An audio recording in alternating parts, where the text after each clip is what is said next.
ವರ ಯಾಚನೆ ಯಾವ ರೀತಿ ಇರಬೇಕು ಮನುಷ್ಯನಿಗೆ ಅಂತ ಡಿ ವಿಜಿಯವರು ತುಂಬ ಚೆನ್ನಾಗಿ ಹೇಳಿದ್ದಾರೆ.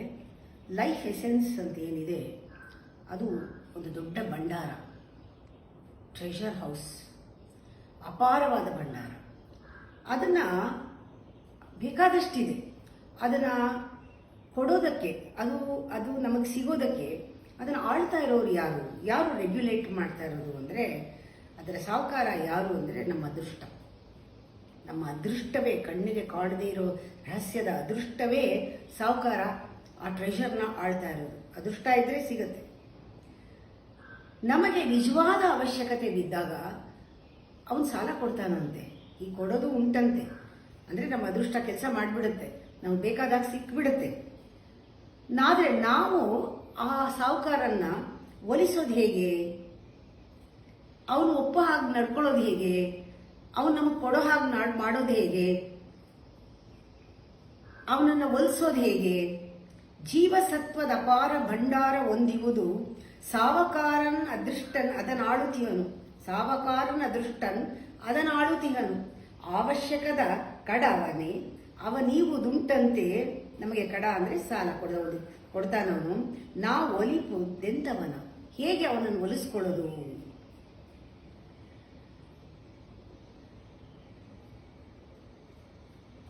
ಸೃಷ್ಟಿಯಲ್ಲಿ ಒಂದು ಅದ್ಭುತ ಶಕ್ತಿ ಇರೋನಿದ್ದಾನೆ. ಅವನನ್ನು ಒಲಿಸ್ಕೊಳ್ಳೋದು ಹೇಗೆ ಅಂತ ಆಯ್ತಲ್ಲ, ಹೇಗೆ ಅವನಿಂದ ಪಡ್ಕೊಳ್ಳೋದು? ಸೃಷ್ಟಿನಲ್ಲಿ ಒಂದು ಅದ್ಭುತವಾದ ಒಂದು ಶಕ್ತಿ ಇರೋನು ಇದ್ದಾನೆ. ನಮ್ಮ ಇಷ್ಟ ಅವನಿಗೆ ಗೊತ್ತಿಲ್ಲದೆ ಇರುತ್ತಾ? ನಮ್ಮ ಇಷ್ಟ ತಿಳ್ಕೊಂಡು ಅವನು ಕೊಡಕ್ಕೆ ಅವನ ಹತ್ರ ಇಲ್ವಾ, ಕೊಡೋದಿಲ್ವಾ? ಅವನಿಗೇನು ಸುಲಭ ಕೊಡ್ಬೋದು, ನಮ್ಮ ಇಷ್ಟ ಬಂದಿದ್ದಂತ ತಿಳ್ಕೊಂಡು ಕೊಡ್ಬೋದು. ಅವನಿಗೆ ನಮಗೆ ಕೊಡುವ ಇಷ್ಟ ಬರುವಂಗೆ ಮಾಡೋದಕ್ಕೆ ನಾವು ಯಾವ ರೀತಿ ಪ್ರಚೋದಿಸೋದು, ಯಾವ ರೀತಿ ವರವನ್ನು ಯಾಚಿಸೋದು? ಅವನಿಗೆ ನಮ್ಗಷ್ಟೇ ಕಷ್ಟ. ಯಾವ ರೀತಿ ಅವನಿಷ್ಟ ಬಂದಂಗೆ ಕೊಡೋದಲ್ಲ, ನಮ್ಗಿಷ್ಟ ಆಗಿದ್ದು ಕೊಡಬೇಕು. ಅವನಿಗೆ ಬೇಕಾದಂಗೆ ಕೊಡೋದಲ್ಲ, ಅದು ನಮಗೆ ಬೇಕಾದಾಗ ಕೊಡಬೇಕು. ಹಾಗೆ ಮಾಡೋದು ಹೇಗೆ? ಸೃಷ್ಟಿ ಅದು ಅದ್ಭುತ ಶಕ್ತಿ. ಸೃಷ್ಟಿ ಅದ್ಭುತ ಶಕ್ತಿ ಉಳ್ಳೋರ್ವನಿರಲು ಅದ್ಭುತ ಶಕ್ತಿ ಇರೋನು ಇದ್ದಾನೆ. ನಿಮ್ಮಿಷ್ಟಗಳನ್ನು ಅರಿತು ನೀಡುವುದನ್ನು ಅವನಿಗೆ ಅವನಿಗೆ ಗೊತ್ತಿಲ್ವಾ? ಅರಿಯದೆ ಗೊತ್ತಿಲ್ವಾ ಅವನಿಗೆ ನನ್ನ ಇಷ್ಟ ಬಂದಿದ್ದು ನೋಡಿ ಕೊಡಬೇಕು ಅಂತ? ಇಷ್ಟವಾತನೋಳು ಉದಿಸುವಂತೆ ಅವನಿಗೆ ನಮಗೆ ಕೊಡುವ ಹಾಗೆ ಮಾಡೋ ಹಾಗೆ, ಅವನಿಗೆ ಇವರು ಕೊಡೋಣ ಅನ್ನೋ ಆಸೆ ಬರೋ ಹಾಗೆ ಚೋದಿಪುದೆಂದು ಅವನನ್ನು ಪ್ರಚೋದನೆ ಮಾಡೋದು ಹೇಗೆ? ನಮಗೆ ಕೊಡೋ ಹಾಗೆ. ಅದೇ ಒಂದು ಕಷ್ಟ. ನಮಗೆ ಕಷ್ಟ, ಇಷ್ಟೇ ಕಷ್ಟ, ನಮಗಿರುವುದಷ್ಟೇ ಕಷ್ಟ. ಅವನನ್ನು ಪ್ರಚೋದಿಸಿದ್ರೆ ಟೈಮಿಗೆ ಸರಿಯಾಗಿ ಅದೃಷ್ಟ ಕುಲಾಯಿಸುತ್ತೆ, ಸಾಲ ಸಿಗುತ್ತೆ, ಅದು ಅದೃಷ್ಟ ಬರುತ್ತೆ, ನಮ್ಮ ಕೆಲಸ ಆಗುತ್ತೆ. ಆದರೆ ಹೇಗೆ? ಅವನ ಹತ್ರ ಬೇಕಾದಷ್ಟಿದೆ, ನಮಗೆ ಕೊಡಕ್ಕಿದೆ, ಅವನು ಕೊಡದೇ ಇರ್ತಾನ. ಆದರೆ ಕೊಡೋ ಹಾಗೆ ಹೇಗೆ ಮಾಡೋದು? ಇದಕ್ಕೆ ನಾವು ನೋಡಬೇಕು, ನಮ್ಮ ಬುದ್ಧಿ ಎಷ್ಟು ಅಡ್ಡ ಬರುತ್ತೆ, ನಮ್ಮ ಯುಕ್ತಿ ಎಷ್ಟು ಅಡ್ಡ ಬರುತ್ತೆ, ನಮ್ಮ ಅಹಂಕಾರ ಎಷ್ಟು ಅಡ್ಡ ಬರುತ್ತೆ. ಅದೃಷ್ಟ ಕುಲಾಯಿಸೋಕ್ಕೆ ರೆಡಿ ಇದ್ರೂ ಕೂಡ ನಾವು ಅದಕ್ಕೆ ಯೋಗ್ಯರಾಗೋದಿಲ್ಲ. ಒಂದೊಂದ್ಸತಿ ಯಾವ ರೀತಿ ಆಗುತ್ತೆ ಅಂದರೆ, ಯುಕ್ತಿ ಇದ್ದಾಗ ನಾನು ಒಂದೊಂದ್ಸತಿ ಒಬ್ಬರು ಹೇಳಿದೆ, ಯಾಕೆ ಸುಮ್ಮನೆ ಅಲ್ದಾಡ್ಕೊಂಡು ಕಾಲ ಕಳೀತೀರಾ? ಸ್ವಲ್ಪ ಹೊತ್ತು ದೇವಸ್ಥಾನದೊಳಗೆ ಸುತ್ತಬೇಡಿ, ಕೂತ್ಕೊಂಡು ಧ್ಯಾನ ಮಾಡಿ.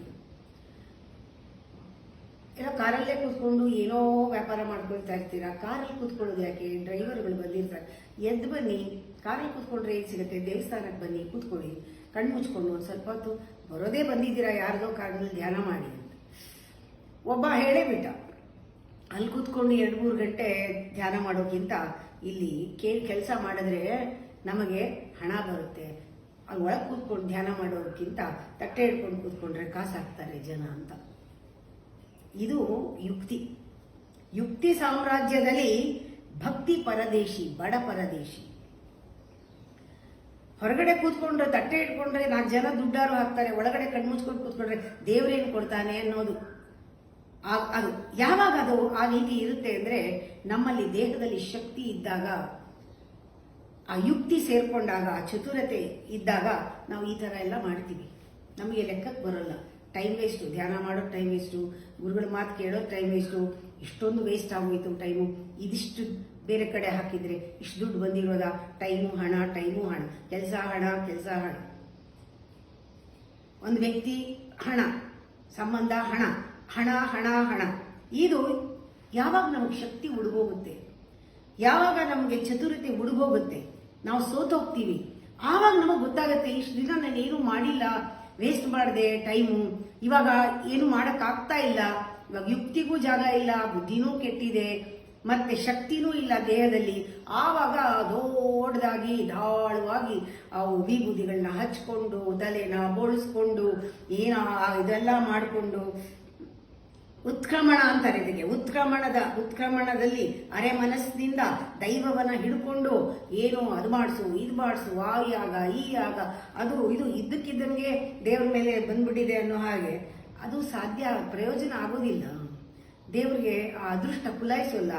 ಭಕ್ತಿ ರಕ್ತದಲ್ಲಿ ಹೋದ್ರೆ ಅದೃಷ್ಟ ಕುಲಾಯಿಸೋದು.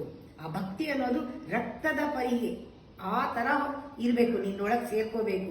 ಯುಕ್ತಿ ಸಾಮ್ರಾಜ್ಯದಲ್ಲಿ ಭಕ್ತಿ ಬಡ ಪರದೇಶಿ, ಶಕ್ತಿ ಚತುರತೆ ಹುಡುಗಿ ನೀ ಸೋತಂದು ಉತ್ಕ್ರಮಣದ ಅರೆಮನದಿ ದೈವವನ್ನು ಪಿಡಿದೇನು ಭಕ್ತಿ ರಕ್ತದಿ ಪರಿಗೆ ಮಂಕುತಿಮ್ಮ. ಭಕ್ತಿ ರಕ್ತದ ಪರಿ ಮಂಕುತಿಮ್ಮ. ಇದು ನೋಡಿ ಯಾವ ರೀತಿ ಭಕ್ತಿ ಪೆನೆಟ್ರೇಟ್ ಆಗ್ಬೇಕು ಒಳಗಡೆ. ಆಗ ಅದೃಷ್ಟ ಅನ್ನೋದು ಪ್ರತಿ ಕ್ಷಣವೂ ಅದೃಷ್ಟ ಕುಲಾಯಿಸುತ್ತೆ. ಅದು ಬಿಟ್ಬಿಟ್ಟು ನಾವು ಯಾವ ರೀತಿ ಇರಬೇಕು ಆ ರೀತಿ ಇರಿದ್ರೆ ಅವ್ನಿಗೆ ಇಷ್ಟ ಆಗುತ್ತೆ, ನಮ್ಗೆ ಏನ್ ಮಾಡ್ಬೇಕು ಅಂತ ಮಾಡ್ತಾನೆ. ನಾವು ಯೋಚನೆನೇ ಮಾಡೋದು ಬೇಡ, ಈ ಕೆಲಸ ಮಾಡೋಣ ಅಂತ. ಅದು ಒಳ್ಳೆ ಕೆಲಸ ಆಗಿದೆ, ದೇವ್ರಿಗೆ ಗೊತ್ತು, ಅವನಿಗೆ ಹಣ ಕಳಿಸ್ತಾನೆ, ದುಡ್ಡು ಕೊಡ್ತಾನೆ, ಎಲ್ಲ ಮಾಡ್ತಾನೆ. ಒದಗಿ ಬರೋದು ಅದೇನೆ. ಅದೃಷ್ಟ ಕುಲಾಯಿಸೋದು ಅಂದ್ರೆ ನೀನ್ ಯಾವ್ದೋ ಮಾಡಿದ ಪುಣ್ಯದ್ದಲ್ಲ, ನೀನ್ ಇವಾಗ ನಿಂಗೆ ಅವಶ್ಯಕತೆ ಇದ್ರೆ ಖಂಡಿತ ಅವನು ಕೊಡ್ತಾನೆ. ಅದಕ್ಕೆ ಇಟ್ಕೊಂಡು ಕೂತಿದ್ದಾನ ಅವನು. ನಾವೇನ್ ಮಾಡ್ತೀವಿ, ಆರ್ಭಟ ಅದು ಭಕ್ತಿ ಮಾಡಿಕೊಂಡು ಕೈಲಾಗದೆ ಇದ್ದಾಗ ಶುರು ಮಾಡಿದ್ರೆ ಪ್ರಯೋಜನ ಆಗಲ್ಲ. ದೇವ ಏನು ಅವನು ಅನ್ಕೋತೀವಿ, ಮನುಷ್ಯನೇ ಅವನು ಸ್ವಲ್ಪ ರಿಫೈನ್ಡ್ ಮ್ಯಾನ್ ಅಂತ, ಅತಿಶಯ ಮನುಷ್ಯ ಅವನು ಅಂದ್ಬಿಟ್ಟು ಅವನು ಭೋಗಕ್ಕೆ ನಾವು ಅವನಿಗೇನು ಹೂ ಹಾಕೋದೇನು, ಅದು ಮುಡುಪಿಡೋದೇನು, ಒಡವೆ ಹಾಕೋದೇನು, ನಮಗೇನು ಬೇಕೋ ಆ ನೈವೇದ್ಯ ಎಲ್ಲ ಅವನಿಗೆ ಮಾಡೋದೇನು, ಇದೆಲ್ಲ ಮಾಡ್ತೀವಿ. ದೇವನೇನು ಅತಿಶಯಿತ ಮಾಲಿಸನೇ ಭೋಗಕ್ಕೆ, ಇದನ್ನೆಲ್ಲ ಭೋಗ ತಿನ್ನಕ್ಕವನೇನು ಮನುಷ್ಯನ? ಅವನಿಗೇನು ಬೇಕಾಗಿದೆ? ನೀವು ಹೂವು ಬೇಕಾಗಿಲ್ಲ, ಮುಡುಪು ಬೇಕಾಗಿಲ್ಲ, ಒಡವೆ ಬೇಕಾಗಿಲ್ಲ, ಅವುದೊಳ್ಳೆ ಎಲ್ಲವೂ ಕೂಡ ನನಗೇನು ಒಳ್ಳೇದು ಅದನ್ನು ಕೊಡ್ತೀನಿ. ನರನು ಪರಮಾತ್ಮನಿಗೆ ಅವುದೊಳ್ಳಿತೋ ತನಗೆ ನರನದನು ಪರಮಂಗೆ. ನೈವೇದ್ಯ ಕೊಡೋದು ಅಂದ್ರೆ ನೈವೇದಿಕೋದು ಸಹಜ, ಇದು ಸಹಜ ಆಗ್ಬಿಟ್ಟಿದೆ. ಏನ್ ಕೊಡ್ಬೇಕು ಅವನಿಗೆ, ಅವನೇನೂ ಕೇಳಿಲ್ಲ, ಏನ್ ಮಾಡ್ಬೇಕು ಅದನ್ನ ಮಾಡಿ ಇಷ್ಟೇ. ಅವನೇನ್ ಮಾಡ್ಬೇಕು ಅದನ್ನ ಮಾಡ್ತಾನೆ, ಏನಾಗಬೇಕು ಅದಾಗ್ತಾ ಇರುತ್ತೆ. ಅದು ಬಿಟ್ಬಿಟ್ಟು ನಾನು ನಿಮ್ಗೆ ಇದು ಕೊಡ್ತೀನಿ ಅದು ಕೊಡ್ತೀನಿ ಅಂತ ನಾವು ಇದ ಕೊಡೋದು ಕೂಡ ನಾನು ಕೂದಲು ಕೊಡ್ತೀನಿ ಅಂತ ಒಂದ್ಸತಿ ಬಂದ್ಬಿಡ್ಬೇಕು. ಒಂದ್ಸತಿ ದೇವ್ರಿಗೆ ಕೂದಲು ಕೊಟ್ರೆ ಮತ್ತೆ ಬರಲ್ಲ ಅಂತ ಯಾರು ಹೋಗಲ್ಲ. ಕೂದಲೇನು ಕೊಡೋಣ ಮತ್ತೆ ಬರುತ್ತೆ ಅಂತ ಆ ಥರ ಹರಕೆಗಳು ಮುಡುಪಿಡೋದು ಎಲ್ಲನೂ ಯಾತಕ್ಕೆ ಮಾಡ್ತಾ ಇದ್ದೀವಿ? ನಮ್ಮ ಸಮಾಧಾನಕ್ಕೆ ಮಾಡ್ತಾ ಇದ್ದೀವಿ. ದೇವರ ಮಂದಿರ, ಭಜನೆ, ಪೂಜೆ, ಪ್ರಸಾದ ಎಲ್ಲವೂ ಕೂಡ ಧನ್ಯತೆ ಇಲ್ಲದೆ ಇದ್ರೆ ಅದು ಅಲಂಕಾರ ಆಗೋದಿಲ್ಲ. ಅದು ಏನೆಲ್ಲ ಮಾಡಿದ್ರು ನಮ್ಮ ಜೀವನದ ಅಲಂಕಾರ ಆಗಬೇಕು. ಅವನಿಗೆ ನಮ್ಮ ಜೀವನದಲ್ಲಿ ಒಂದು ಸೆಲೆಬ್ರೇಷನ್ ಆಗಬೇಕು, ಹಬ್ಬ ಆಗಬೇಕು, ನಮ್ಮ ಜೀವನ ಸೆಲೆಬ್ರೇಷನ್ ಆಗಬೇಕು, ನಮ್ಮ ಜೀವನದಲ್ಲಿ ಅಲಂಕಾರ ಆಗಬೇಕು. ನಮ್ಮ ಒಂದೊಂದು ನಾವೆಲ್ಲ ಕಲ್ಯಾಣ ಗುಣಗಳು ಅಂತ ಹೇಳ್ತೀವಲ್ಲ, ದೇವರಿಗೆ ಆ ಕಲ್ಯಾಣ ಗುಣಗಳೆಲ್ಲ ನಮ್ಮಲ್ಲಿ ಆ ಸತ್ವ ಭಾವದಲ್ಲಿ ಬಂದಾಗ ದೇವರಿಗೆ ಕಲ್ಯಾಣ ಗುಣಗಳನ್ನು ನಾವು ಅದನ್ನ ಹೇಳಿದಾಗ ನಮಗೆ ಗೊತ್ತಾಗತ್ತೆ, ನಮ್ಮಲ್ಲೂ ಅದು ಇಮ್ಮಡಿಸುತ್ತೆ. ಜೀವನದ ಅಲಂಕಾರ ಮನಸ್ಸಿನ ಉದ್ಧಾರ, ಭಾವವಂ ಕ್ಷುಲ್ಲ ಜಗದಿಂ ಬಿಡಿಸಿ ಮೇಲೊಯ್ದು. ನಮ್ಮ ಭಾವನೆಗಳನ್ನ ಕ್ಷುಲ್ಲಕ ಜಗತ್ತಿಂದ ಬಿಡಿಸಿ ಮೇಲೊಯ್ದು ಯಾವುದು ಮೇಲ್ ತಗೊಂಡು ಹೋಗುತ್ತೋ ಅದು ಯಾವ್ದಾದ್ರೂ ಪರವಾಗಿಲ್ಲ, ಅದು ಒಳಿತು ಮಂಕುತಿಮ್ಮ. ಯಾವುದಾದರೂ ಒಳಿತು. ಯಾವುದು ಒಳಿತು? ನಿನ್ನನ್ನ ಕ್ಷುಲ್ಲಕ ಜಗತ್ತಿಂದ ಬಿಡಿಸಿ ಮೇಲಕ್ಕೆ ಕರ್ಕೊಂಡು ಹೋಗೋ ಯಾವುದೇ ಭಾವನೂ ಒಳ್ಳೆಯದೇ. ಅದು ಜೀವನಕ್ಕೆ ಅಲಂಕಾರ ಆಗಬೇಕು, ಮನಸ್ಸಿನ ಉದ್ಧಾರ ಆಗಬೇಕು, ನಿನ್ನ ಭಾವನೆ ಕಲ್ಮಶಗಳಿಂದ ಹೊರಗೆ ಬರಬೇಕು. ಅಂಥದ್ದು ಯಾವುದಾದ್ರೂ ಒಂದು ಮೀನ್ಸ್ ಹುಡುಕೋ, ಯಾವ್ದಾದ್ರು ದಾರಿ ಹುಡುಕೋ. ಎಲ್ಲರೂ ಮಾಡ್ತಾರೆ ಅಂತ ಮಾಡ್ಬೇಡ, ಎಲ್ಲರೂ ಮಾಡ್ತಾರೆ ಅಂತ ಹರಕೆ ಹೊತ್ಕೋಬೇಡ, ಎಲ್ಲರೂ ಹೋಗ್ತಾರೆ ಅಂತ ಹೋಗ್ಬೇಡ. ಎಲ್ಲರೂ ಮಾಡ್ತಾರೆ ಅಂತ ಸುಮ್ಮನೆ ಮಾಡಿ ಅಯ್ಯೋ ನಂಗೆ ಅದೃಷ್ಟ ಇಲ್ಲ, ಇಷ್ಟೆಲ್ಲ ಮಾಡಿದ್ರೆ ನನಗೆ ಮತ್ತೆ ದೇವ್ರನ್ನೇ ಬೈಯೋದು, ಇದು ಮಾಡಬಾರ್ದು. ಮೊದಲಿಂದ ದೇವ್ರನ್ನ ಬೈಕೊಂಡು ಬರೋದು ಅಥವಾ ಬೇಡ ಅನ್ನೋದು ಇಲ್ಲ ಅನ್ನೋದು, ಆಮೇಲೆ ಇದ್ದಕ್ಕಿದ್ದಂಗೆನೆ ದೇವ್ರ ಪೂಜೆ ಶುರು ಮಾಡೋದು, ಆರ್ಭಟ ಮಾಡೋದು, ಇವಾಗ ಇಷ್ಟೆಲ್ಲ ಮಾಡಿದ್ರೆ ನಂಗೆ ಅದಕ್ಕೆ ಗೊತ್ತಿತ್ತು ನಾನೇನು ಮಾಡಲಿಲ್ಲ ಅನ್ನೋದು, ಈ ಥರ ಬೇಕಾದಷ್ಟು ಜನ ನಾವು ನೋಡಿದೀವಲ್ಲ. ವರ ಯಾಚನೆ ಮಾಡಬೇಕಾದ್ರೆ ನಮ್ಮ ಯೋಗ್ಯತೆ ಬಹಳ ಮುಖ್ಯ. You have to deserve it ಅಂತ. ಆ ಡಿಸರ್ವ್ ಅನ್ನೋ ಪದ ಬರುತ್ತಲ್ಲ, ಆ ಡಿಸರ್ವ್ ಇದ್ರೆ ಅದು ಖಂಡಿತ ತಾನಾಗ್ತಾನೆ ಬರುತ್ತೆ. ಅದು ಡಿಸೈರ್ ಅಲ್ಲ, ಡಿಸರ್ವ್. ಆಸೆ ಪಡೋದಲ್ಲ, ಅದು ಯೋಗ್ಯತೆಗೆ ತಕ್ಕಂತೆ ಬರುತ್ತೆ. ದೇವ ಮಂದಿರ, ಭಜನೆ, ಪೂಜೆ, ಪ್ರಸಾದಗಳು, ಜೀವನದ ಅಲಂಕಾರ, ಅದು ಮನಸ್ಸಿನ ಉದ್ಧಾರ. ನಿನ್ನನ್ನು ಕ್ಷುಲ್ಲಕ ಜಗದಿಂದ ಬಿಡಿಸಿ ಮೇಲ್ ಕರ್ಕೊಂಡು ಹೋಗೋದು ಯಾವುದಾದ್ರೂ ಮಾರ್ಗ ಹಿಡ್ಕೋ, ಪರವಾಗಿಲ್ಲ. ಇಂಥ ಮಾರ್ಗನೇ ಅಂಥ ಮಾರ್ಗನೇ ಅಂತ ಇಲ್ಲ.